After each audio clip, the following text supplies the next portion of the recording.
Hi, good evening. This is Meredith Lego, and I'm doing a series of videos on Ascension science and the mechanics that go into that. A lot of the content that I am sharing is being brought forward from a connection that I have with Ascended Master Hilarion, who I've been able to tap into through quantum entanglement. And he has essentially ascended the need to incarnate or reincarnate and is passing on information, or at least I'm tapping into that knowledge and I'm sharing that with you. I do this through a Q&A process. So if you're new to the channel, I encourage you to go back to the beginning because there's a lot of great content that builds upon each other. I might share some stuff that has been covered in past videos. So in this particular video today, I would love to share with you some information that he got into around the concept of both free will and the concept of letting go, which is really important, especially in the third stage of ascension, when you're in the process of learning how to essentially let go of the ego personality construct. And if you haven't, I would encourage you to go back to some of the videos.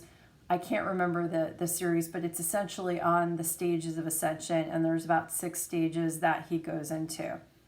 So in this particular channeling session, I didn't actually ask a question about that. I actually asked a question more for myself, which was, what qualities or quote unquote negative attributes do I need to work on that is for my best and highest good? So it was sort of a broad question of, hey, are there any things that I need to work on? And I should have known what the response would be, but sometimes I like to tune into those types of questions here and there. So in this particular response, which I think actually could be good for anybody. So it's sort of a broad response, which was good. He said that which brings the most triggers, challenges, or considerations. So obviously, if there's things that are sort of triggering you in your life or creating challenges or conflicts in your life, you're most likely attracting to themselves, or there's something in your vibrational frequency that's being mirrored back to you. And so, if those things, especially if they're triggering you, that's the type of stuff that you need to tune into to understand, what is it about my vibrational frequency that's creating this? So he said, again, that which brings the most triggers, challenges, or considerations. These feelings, as in triggers within your, whenever you feel triggered. So these feelings are meant to speak to you from your higher self. Anytime there is a feeling of resistance, it's something which must be explored. Anytime there is a feeling of being overwhelmed or sad, it is something to be explored. Even happiness is something to be understood, to understand what thoughts and actions bring happiness. Then he said, letting go.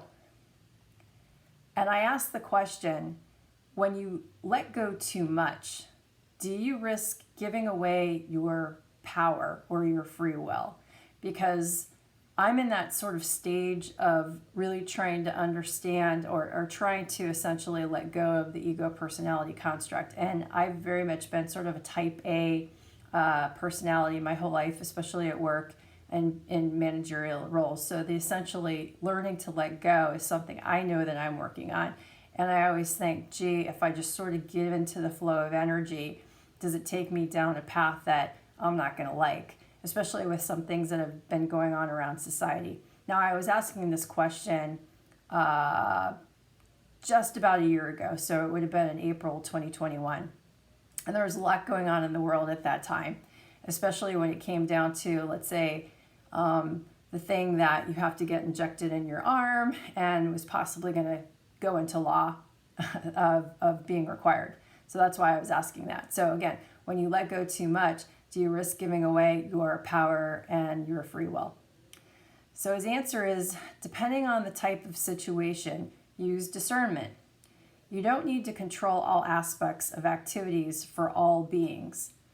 Plant them like a seed, give water, food, sunlight as encouragement, or set principles or values as guardrails and let them along and thrive. they will experience their own lessons and experience according to their soul contracts.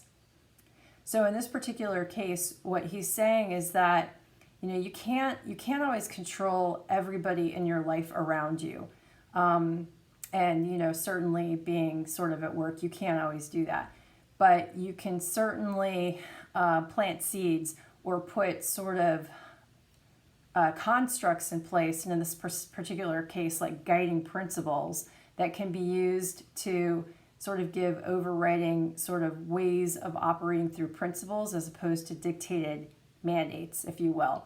And if you have sort of alignment, general alignment on the principles, let the individuals in your life sort of move along and thrive, and then act according to their own intuition and learn their own lessons along the way. This, can be true with anybody you interact with in life, with your children, with your family members or whatnot. So that's what his advice was. Then he goes on to say that even for yourself, letting go of rituals can be good in order to make way for the synchronicities in your life. It's best to listen to your feelings in those moments, but be alert to the subtle hints and opportunities for the flow of new experiences that might be in your best and highest good. So in this particular case, I'm not saying everybody's like this. I happen to be a personality type that's somewhat ritualistic, and it's like, okay, I got my life and I've got my schedule and I try and stick to it. But the reality is that by doing so, you could be missing the subtle hints that go on that could lead you to new opportunities that possibly are in your best and highest good.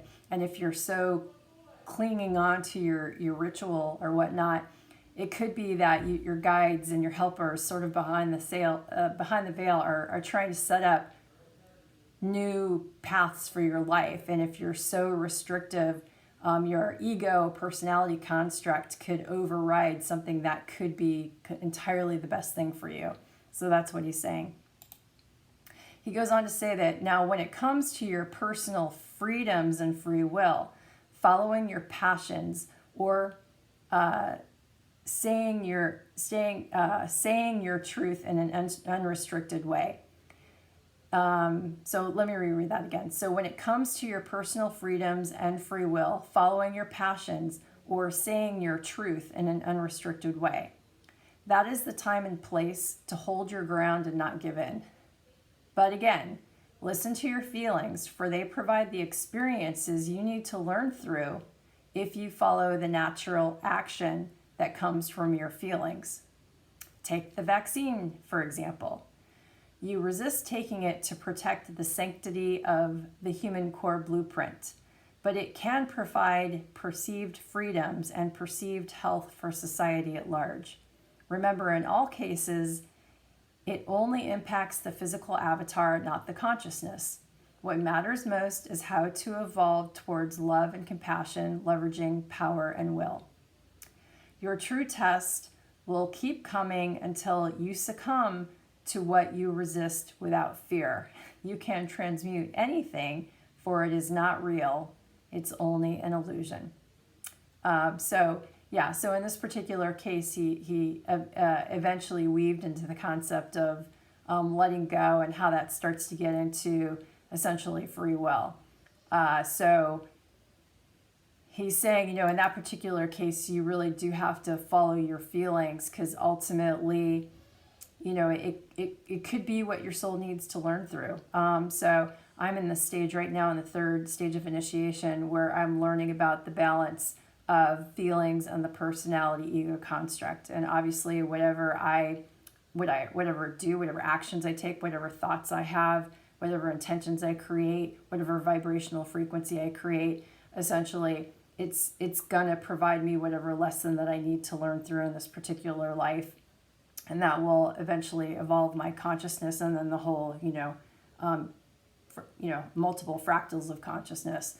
But essentially, he's saying you got to follow your feelings in that particular case, but just understand that at the end of the day, whatever lessons you are not overcoming will essentially keep coming to you until you sort of succumb to them without the resistance of fear, which I think is an important concept.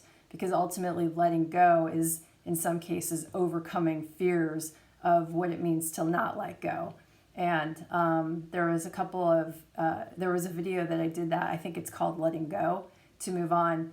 But essentially that's one of my favorite lessons, because what I mentioned is that, that's what I personally have to work on the most. And I know a lot of people that I interact with as well are in this stage as well. So the idea of letting go of your ego personality construct in order to sort of move to the flow of energy is hard, because in some cases you have to give into your fears, which is not always easy.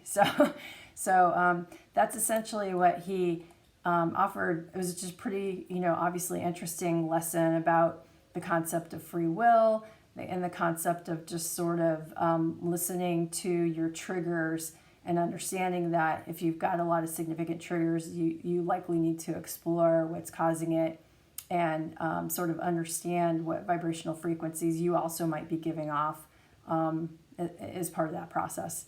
So lots of different lessons there, and I hope it's added again to your understanding of Ascension and the journey that you might be on as well. So with that, lots of love, and I will see you in the next series of videos. Thanks. Bye.